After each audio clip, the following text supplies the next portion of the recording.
It is staying up, but after tonight, this sign, which has attracted national attention, may be moving down the road in one East Texas city.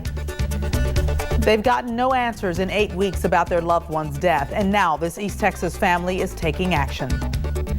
Police say this man was naked and on meth when he was arrested, and you won't believe where he said he got the drugs from. It's not going over easy with a lot of East Texans, the steps taken to try to bring down egg prices. Live in high definition, you're watching KLTV 7 News, your East Texas news leader. Good evening and thank you for joining us. The fate of the sign that says Jesus welcomes you to Hawkins may be decided at a council meeting that's happening right now. Last month, a group called the Freedom from Religion Foundation asked the city council to remove the sign because it sits on city property and violates the separation of church and state. But the Hawkins mayor and some citizens tell our Julia Janae that any decision now on moving the sign would be premature.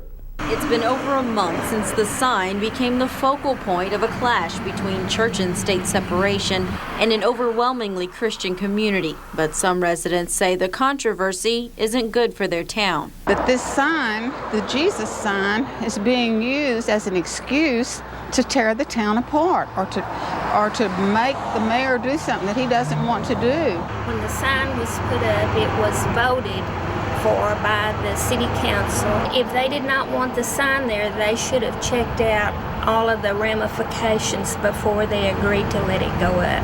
At the Chamber of Commerce, President Debbie Crawford says the constant calls from concerned citizens motivated them to take an official stance. We support their right to have the sign, but we also know that it cannot be set on public land where it allows it to create a public forum.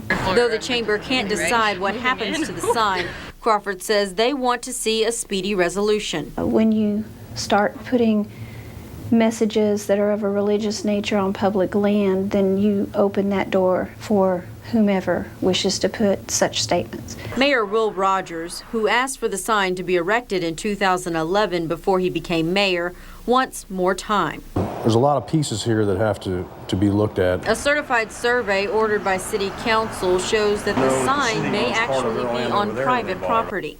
It's very hard for surveyors to get an accurate read unless you go way back and measure off railroad tracks. More investigation needed while local support remains strong. Julia Janae, KLTV 7 News. Wood County tax records show the property belongs to the city and is tax exempt. Mayor Rogers says more surveys are to be ordered. A follow-up tonight, a body that was found near an East Texas airport is now being investigated as a homicide. On Sunday, the body of an unidentified black female in her 40s or 50s was found on FM 349 near East Texas Regional Airport in Longview. Investigators confirm foul play is suspected in the woman's death, but there are no suspects at this time. An autopsy completed today ruled the woman's death a homicide. The defendants accused of stealing and damaging millions of dollars worth of property across East Texas are being scheduled for trial. Joseph Bates, Dalton Oaks, Richard Landaverde, Jorge Landaverde Santos, and Chase Crawford were arrested in connection with thefts of service vehicles and 2 ATM machines in January. Today, Judge Jack Skeen stated that the first defendant to be tried will be Dalton Oaks. That will take place on July 20th. The second to be tried is Joseph Bates.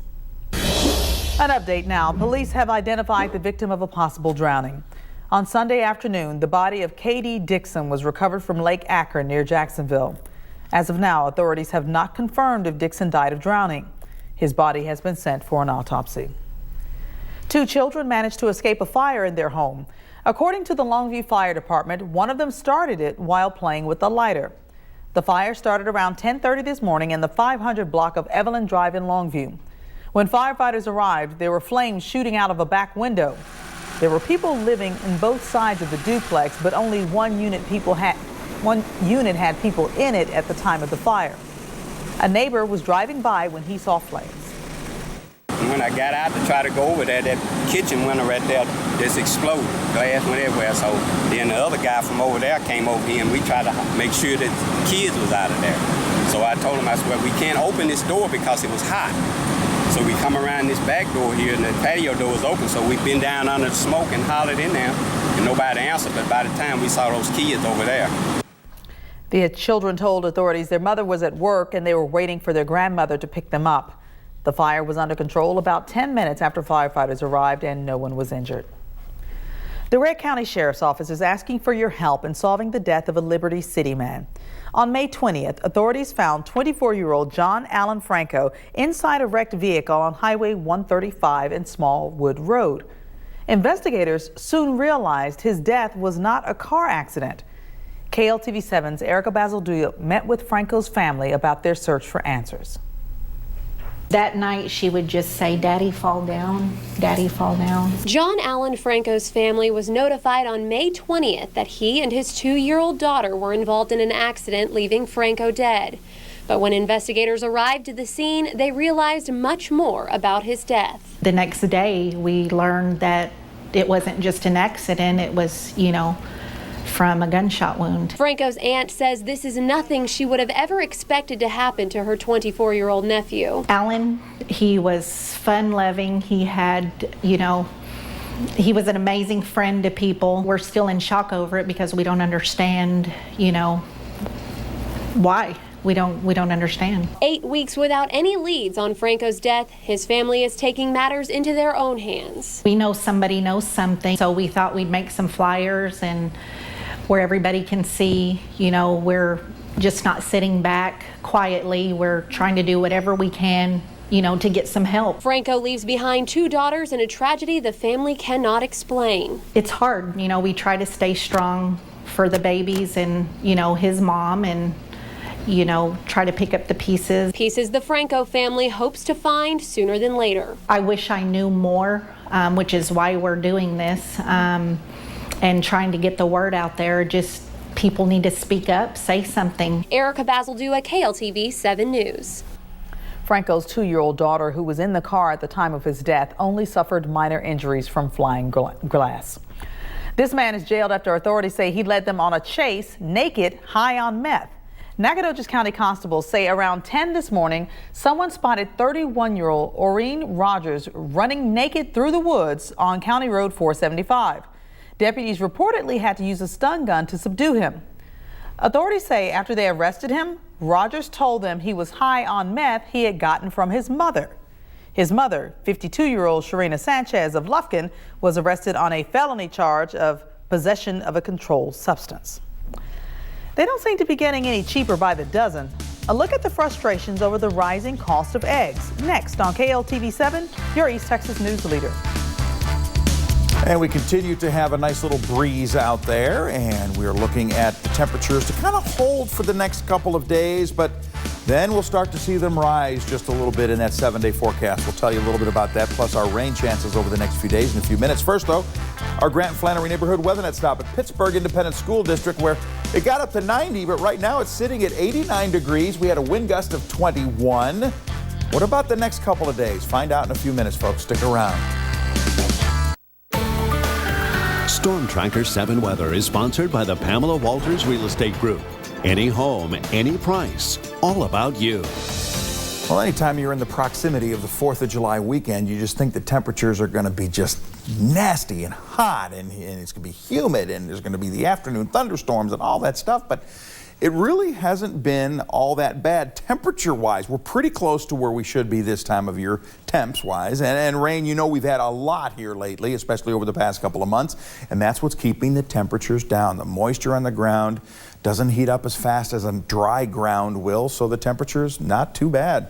We look outside in downtown Tyler, you can see that the flag's still blowing. That's kind of nice because that breeze has made today certainly feel very nice. Temperatures did get into the lower 90s over most of the area, and we'll probably see that over the next couple of days. So just kind of keep that in mind. But we don't have any rain to speak of in East Texas right now. A few showers possible tomorrow, Wednesday, and then I think once we get into Thursday, our chances are really going to go down to pretty close to 0. Hovering around the 90-degree mark over most all of East Texas right now. Canton, though, 93 degrees, 94 in Marshall, some upper 80s in Gilmer at 88. Athens actually warmed up to 90 degrees this hour, but really not all that bad. The temperature humidity index value, the humiture, the feels like temperature, whatever you want to say, they're coming down too as well. But Crockett's still at 105 and 104 in Marshall, but Tyler's at 98, 97 Longview, and also 97 in Lufkin. Well, how about this? Gene Smith, Lake Cypress Springs. He went from 89 to 90. Most of the temperatures out there dropped a degree or two, but he actually went up a degree. In Pittsburgh, it's 91, also 91 at Hideaway, 91 San Augustine, and in Huntington right now. So mid-70s tonight, partly cloudy and warm. It'll start off mostly cloudy tomorrow, but then we'll get to a partly cloudy afternoon. Heat index values near 100, some 102, 103, maybe 104 that we've had in a few areas, but just around a 10% chance for afternoon and evening rain, 92 or so for the high. And Precision Cast will verify that will become mostly cloudy overnight. Looking for a scattered shower or two possible during the afternoon and evening. Most of us will stay dry, but there'll be a few out there. As we get into Wednesday morning, notice it becomes mostly cloudy again. Then by Wednesday afternoon, folks, maybe one or two showers or thunder showers to pop up. We're not really expecting much, but the mornings will be mostly cloudy. The afternoon should be partly cloudy for at least the next few days. So 82 at 10, 76 in the morning, 87 by noontime. Again, notice those breezes. They're still kind of holding up out of the south at 10 to 15 or so. Just, again, 10 to 20% chance for rain through Wednesday. Then Thursday, we take it out. So about 93 for the high. As you look at your Storm Tracker 7-day forecast, so 93 on Thursday and on Friday. Saturday, 93, 94. Then 94 on Sunday, 95 on Monday. So as we begin to slowly dry out, those temperatures are going to slowly start going up as well. Storm Tracker 7 Thunder Call phone winner today is Todd Sunday of Rusk. Todd, congratulations on Monday. You won a phone. That's pretty good. Good for you. If you'd like to do the same, just go to KLTV.com, click on Win Stuff, look for the Thunder Call link, and please sign yourselves up. All right. Thank you so much, You're Mark. welcome. The South Carolina Senate has voted to remove the Confederate battle flag from a pole that stands on State House grounds. The 37-3 vote Monday allows the state to remove the flag and the flagpole where it flies as soon as it passes the House and is signed by Governor Nikki Haley. The bill must pass a 2/3 vote, which is likely to be held tomorrow. If you like eggs, you've probably noticed you have to shell out a little bit more for them. As many as 40 million birds have been affected by the avian flu and had to be destroyed to prevent the spread of the disease, which has pretty much tripled the price of eggs. KLTV 7's Jamie Boyum spoke with a local grocer and some of you to see if there's a scramble for these eggs.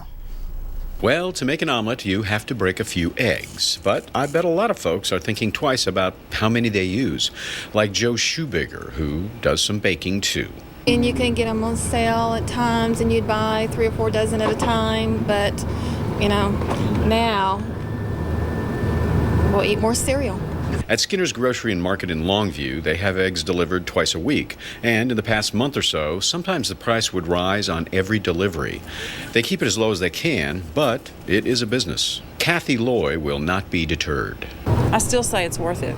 Yeah, well, if you want an egg. If you want eggs, I mean, since it's just me, a dozen eggs lasts me a good long time. In fact, she won't buy 18 because they might go bad. Richard Kuntz feels like it's a staple, and he has to have it, and says he knows prices fluctuate for many reasons, but I was surprised, I guess, today because I wasn't thinking about it. And he has some great advice about checking the eggs out. Said to always touch each egg to make sure that it moves slightly. Anthony Stevenson is an egg fan, but it's just ridiculous. So you're just going to cut back on your eggs? Yeah, I need to because, like I said, my cholesterol is shooting through the roof, so hey, why not? Not much you can do but pay it. Or get chickens. That's right. With the price of eggs at about 30 cents each now as compared to around 10 cents in May, well, it kind of makes you balk. Jamie Boyum, KLTV 7 News.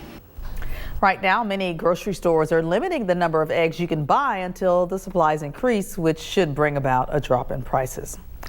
Before leaving East Texas, he uttered the words, "I might be back." Now at 103 years old, he is keeping his word. This East Texan's long-awaited homecoming, next on KLTV 7, your East Texas news leader. Thunder Call is sponsored by Ultra Federal Credit Union, serving our communities for 80 years. A longtime tenant of Hotel Fredonia is back in his beloved Nacogdoches, a place he's called home for 66 years. J.D. Harkrider, a very independent 103-year-old, didn't plan to move. Or did he? Donna McCollum shares yet another story from the witty centenarian. J.D. Harkrider loved his longtime home and VIP service at the Hotel Fredonia. After the hotel closed, Harkrider was convinced last year to move to Orlando to live with his son and daughter-in-law. His last words before leaving that August day: "I might be back." A man true to his word, Mr. Harkrider is back living at Magnolia Court in Nacogdoches. I came in on Sunday and I moved in on Monday. Was it an impulse decision or planned out? I have always thought about coming back home. Harkrider's son knew while he was away on a business trip his father would be visiting Nacogdoches, but that's all he knew. Came to church from St. Augustine with my niece, and after we had lunch, I just suggested let's drive out to Magnolia Courts. Good friend Varen McLemore has his own theory. He denies it, but I think he had it planned all along that he was going to try to figure out something to do. Nevertheless, the decision was made, and it was time to break the news to Harkrider's son. Who broke the news to your son? Well, Varen called my grandson. My grandson called his mother and daddy, and that's when the fire started. Which has since been put out. The family shipped Harkrider his belongings, including portraits of his late wife of 66 years, Thelma. In her memory, Harkrider had planted 100 roses at Hotel Fredonia. Of course, I like to go to the hotel and see if my roses were still blooming like they are.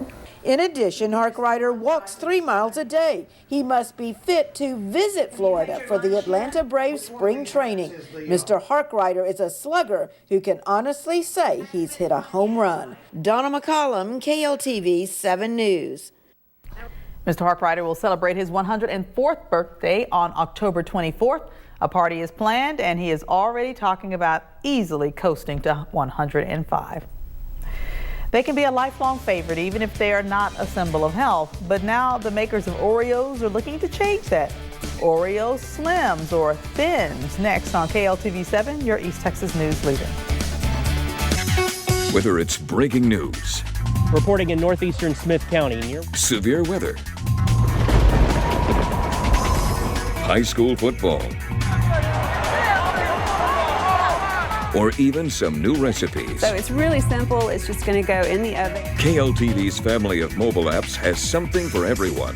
Just search KLTV in your iOS or Android app stores and download all 4 today. The classic Oreo cookie is getting a slim down. Its creators say Oreo Thins are a grown-up take on a childhood classic. They say the cookies will have the same texture but will be better for your waistline, with 4 cookies totaling about 140 calories. They're expected to hit store shelves next Monday. You know what that means. He's just going to eat more of them. Nice try, though. Appreciate the effort. Oh, gosh. I mean, what do you think we are, silly? Exactly. I mean, you know that's what's you're going to want your fill of Oreos. Nothing but, nothing but. Well, thank you for watching. Hope you enjoy your Oreos or whatever it is you're having for dinner. And remember, we'll be back at 10 o'clock. In the meantime, you can go to KLTV.com or also our app. Have a great night.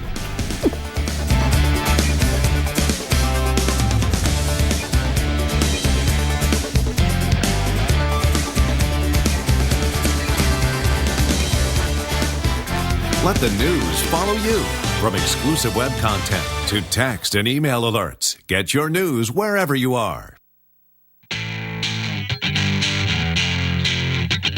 NBC came to the swift decision to dump Trump. Well, the network, which owns Univision, has decided enough is enough and Donald Trump must go, at least from their network. Trump is a Republican candidate for president in 2016, but has been both criticized and ignored for the words and accusations he spewed when announcing his candidacy for president. Now, no doubt, Mr. Trump is a shrewd businessman, and he may even have some reasonable ideas for growing our economy and strengthening the U.S. domestically. But the way he assaulted and insulted immigrants and really just rambled on why he should be president shows that America is not ready for Donald Trump, the candidate. Trump must come up with a constructive approach in defining what is meaningful about his campaign. Ultimately, what makes him unique among the more than dozen candidates. It's fine for Mr. Trump to be firm and convicted, but America still has to participate in the world village, and Trump's words isolate more than unite. Perhaps he can repackage his stump speech and recover some popularity because his experience in the business world is impressive. But I fear that his ego will doom him to mediocrity in the polls, and he will fade away like a rejected apprentice. Any candidate for president must learn that you can act and talk tough, but you must also be able to build bridges, something Donald Trump has not mastered yet. The crowded field of Republicans will start shrinking if Mr. Trump refuses to communicate some diplomacy.